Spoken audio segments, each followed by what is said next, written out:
Minu koolitee pooleli aastal 1990 ja mingisugust lisamotivatsiooni uuesti koolipinki asumiseks mul ei olnud vaja, sest et aastakümneid oli elanud mus usk, et ma kunagi saan selle gümnaasiumihariduse.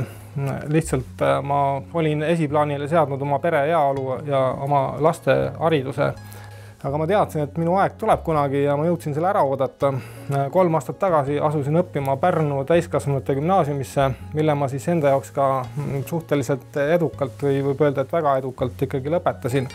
Selle edu taga ei ole ainult minu pingutus, selle edu taga on kindlasti minu kodune toetus. Minu lapsed elasid mulle palju kaasa ja samuti minu kallis abikaasa oli mulle igati toeks ja mõistev, sest et kodus siin neid ikkagi paljud asjad seisma.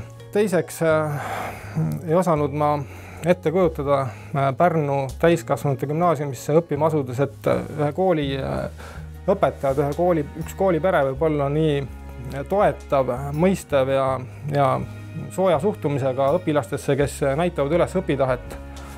Et jäävad ainult parimad mälestused sellest koolist ja on suur au olla selle kooli vilistlane.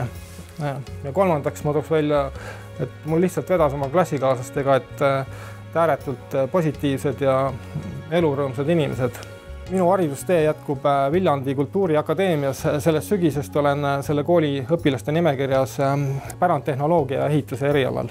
Õppimine täiskasvanuna on hoopis erinev sellest noorukeas õppimisest, et sa oskad austada teiste inimeste aega, oma klassikaaslaste, oma õpetajate aega ja samas sa hindad ka enda tegevust ja toimetulekut reaalsemalt.